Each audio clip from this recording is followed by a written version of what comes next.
Hello dear students, today my topic is contract and its types. Meaning of law. The law is a set of official rules and regulations used to govern a society. It is enforced by the state to regulate the business, protect the rights of people and ensure justice in the society. It explains the rights and obligations which can be enforced in a court. The law is necessary to maintain peace and order in the society. In the absence of law, no person will recognize the rights of others. Business law. Business law is also known as commercial law or mercantile law. It is a branch of law which governs and regulates the trade and commerce. It deals with the rights and obligations arising out of business transactions. Sources of business law. The main sources of business law are as follows: 1. British business law. 2. Pakistani law. 3. Judicial decisions. 4. Customs and usages.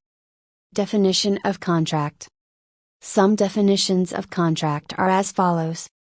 Pollock, any agreement or promise enforceable at law is a contract. Salmond, a contract is an agreement creating and defining obligations between the parties. Section 2H, an agreement enforceable by law is a contract.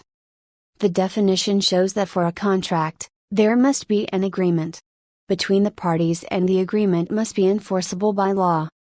Agreement.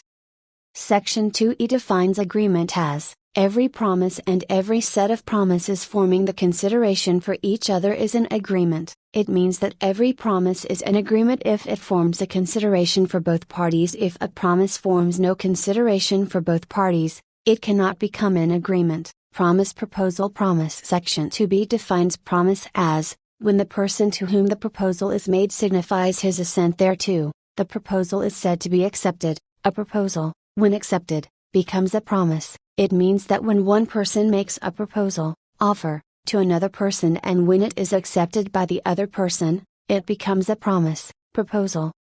Section 2A defines proposal as, when one person signifies to another his willingness to do or to abstain from doing anything, with a view to obtaining the assent of that other to such act or abstinence, he is said to make a proposal.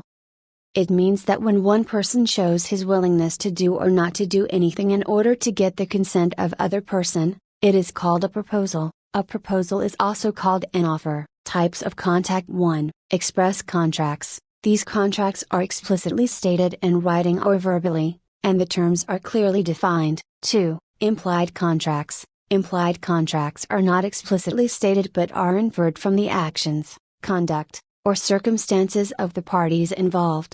3. Unilateral contracts. In a unilateral contract, one party makes a promise in exchange for a specific action or performance by the other party, for example, a reward for finding a lost item. 4. Bilateral contracts. In a bilateral contract, both parties exchange promises to perform certain actions. Most common contracts fall into this category. 5. Executed contracts. An executed contract is one where all parties have fulfilled their obligations, and the contract is completed. 6. Executory contracts. In contrast, executory contracts are those where one or more parties still need to fulfill their obligations. 7. Void contracts. A void contract is not legally valid from the beginning, often due to an illegal purpose or a lack of capacity of one of the parties.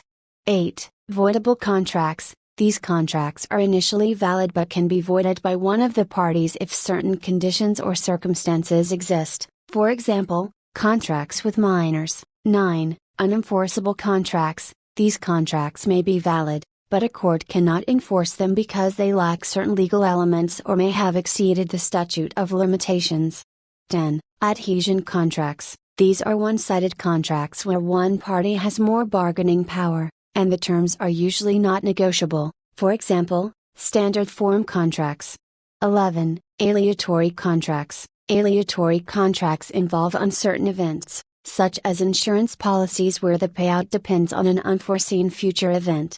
These are some of the common types of contracts, but there are many other specialized contracts that can be tailored to specific situations and industries. It's important to consult with legal professionals when entering into or drafting contracts to ensure they meet legal requirements and protect your interests.